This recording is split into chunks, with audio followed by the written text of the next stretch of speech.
യേശുക്രിസ്തുവിനോട് പത്രോസ്ലീഹ പറഞ്ഞു, ഞാൻ ഒരിക്കലും അങ്ങേ തള്ളിപ്പറയുകയില്ല. പക്ഷേ ജീവിതത്തിൻ്റെ പ്രത്യേക സാഹചര്യത്തിൽ 3 പ്രാവശ്യം യേശുക്രിസ്തുവിനെ തനിക്ക് തള്ളിപ്പറയേണ്ടതായിട്ട് വന്ന സാഹചര്യം വിശുദ്ധ വേദപുസ്തകം രേഖപ്പെടുത്തുന്നു. തൻ്റെ ജീവിതത്തിൻ്റെ ഏറ്റവും വലിയ ആഗ്രഹമായിരുന്നു യേശുവിനെ ഒരിക്കലും തള്ളിപ്പറയരുത് എന്നുള്ളത്. പക്ഷേ നിർഭാഗ്യമെന്ന് പറയട്ടെ, തൻ്റെ ജീവിതത്തിലൂടെ അത് സംഭവിച്ചു. സാഹചര്യ സമ്മർദ്ദങ്ങൾ കൊണ്ട് ഒരു പക്ഷേ യേശുക്രിസ്തുവിനെ തള്ളിക്കളഞ്ഞതായിരിക്കാം. പക്ഷേ ആ തള്ളിപ്പറയുന്നതും ഉപേക്ഷിക്കുന്നതും ആരെയാണ്, എന്താണ് അതിൻ്റെ കോൺസിക്വൻസ്, അതിൻ്റെ ഭവിഷ്യത്ത് എത്ര വലുതാണെന്ന് ഒരുപക്ഷെ ആ സമയത്ത് ചിന്തിച്ച് കാണുകയല്ല. നമ്മൾ എന്തെങ്കിലും വേണ്ട എന്ന് വെക്കുന്നത് പോലെയല്ല ജീവിതത്തിൽ യേശുവിനെ വേണ്ട എന്ന് പറയുന്നത്. ഈ ഒരു ജീവിതം മാത്രമേ ഉള്ളൂ. നമ്മൾ ജീവിതത്തിലേക്ക് ചേർത്ത് വെക്കേണ്ട വസ്തുതകൾ എന്താണെന്ന് നാം തിരിച്ചറിയണം. അതിലേറ്റവും വലുതാണ് ആത്മീക ജീവിതം എന്ന് പറയുന്ന ആ ജീവിതത്തിൽ ചേർത്ത് വെക്കേണ്ട അമൂല്യ വ്യക്തി ആരാണെന്ന് ചോദിച്ചാൽ അത് യേശുക്രിസ്തു മാത്രമാണ്. യേശുക്രിസ്തുവിനെ സ്നേഹിക്കണം, യേശുക്രിസ്തുവിന് വേണ്ടി ജീവിക്കണം എന്നൊക്കെ വലിയ വാഞ്ചയുണ്ടായിരുന്ന പത്രോസിൻ്റെ ജീവിതത്തിൽ എന്നാൽ ഒരു വലിയ മിസ്റ്റേക്ക് അവിടെ സംഭവിച്ചതായിട്ട് കാണുന്നു. എന്നാൽ ജീവിതത്തിൻ്റെ സമയത്തിൻ്റെ നീക്കത്തിൽ തൻ്റെ നഷ്ടങ്ങളെ താൻ തിരിച്ചു പിടിക്കുവാൻ പരിശ്രമിക്കുന്ന പരിശ്രമങ്ങൾ കാണുവാൻ സാധിക്കുന്നു.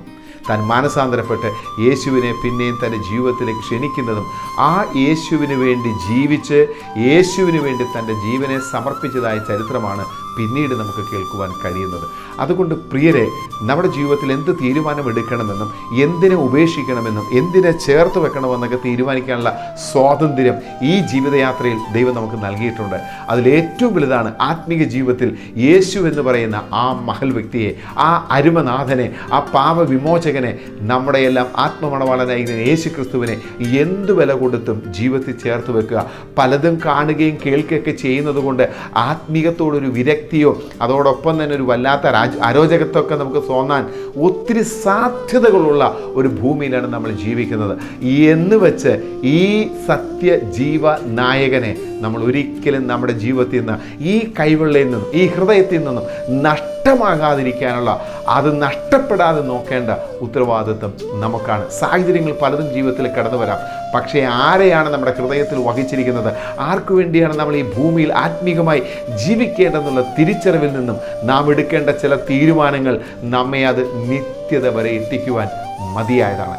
പത്രോസിന് തൻ്റെ ജീവിതത്തിൽ പലപ്പോഴും നല്ല തീരുമാനങ്ങളുണ്ടായിരുന്നു. ആരുപേക്ഷിച്ചാലും ഞാൻ ഉപേക്ഷിക്കുകയില്ല. യേശുവിന് വേണ്ടി വളരെ ധീരമായി പോരാടിയ ഒരു പോരാളിയും കൂടിയാണ് പത്രോസ്. സാഹചര്യത്തിൻ്റെ സമ്മർദ്ദത്തിൽ താൻ യേശുവിനെ തള്ളിപ്പറയേണ്ടി വന്നു. നമ്മുടെ ജീവിതത്തിൽ സാഹചര്യങ്ങൾ പലതായിരിക്കാം. ഒരു കാരണവശാലും ഈ യേശുവിൽ നിന്നും മാറി ഒളിച്ചോടി പോകരുത്. യേശുവിനെ ഇനിയും നമുക്ക് കാണേണ്ടതാണ്. യേശുവിൻ്റെ കൂടെ എന്നും എന്നാണ് നമുക്ക് ജീവിക്കേണ്ടത്. ഇപ്പോൾ യേശുവിനോട് കൂടെ ജീവിച്ചെങ്കിലേ അനന്തമായിരിക്കുന്ന ജീവിതത്തിലും ഈ യേശുവിനോട് കൂടെ നമുക്ക് ജീവിക്കുവാൻ സാധിക്കുകയുള്ളൂ. അതുകൊണ്ട് ജീവിതത്തിൽ എവിടെയെങ്കിലും പോരായ്മകൾ, കുറവുകൾ, ബലഹീനതകൾ, നമ്മുടെ ജീവിതത്തിൽ വന്ന പാപങ്ങളുണ്ടെങ്കിൽ അത് ദൈവത്തോട് ഏറ്റുപറഞ്ഞാൽ ദൈവം ക്ഷമിച്ചു നൽകുകയും ദൈവത്തിൻ്റെ, ക്രിസ്തുവിൻ്റെ ഒരു നല്ല അനുയായിയായി, നല്ല ഒരു ശിഷ്യനായി നമുക്ക് മുന്നോട്ട് പോകുവാൻ ഇനിയും അവസരങ്ങളുണ്ട്. ഈ അവസരങ്ങളെ വ്യക്തമായി, ശക്തമായി ദൈവനാമ മഹത്വത്തിനായിട്ട് ഉപയോഗിക്കണമെന്ന് താഴ്മയായി ഓർപ്പിച്ചുകൊണ്ട് ഞാൻ എൻ്റെ വാക്കുകൾക്ക് വിരാമം കുറിക്കുന്നു. Thank you and God bless you all.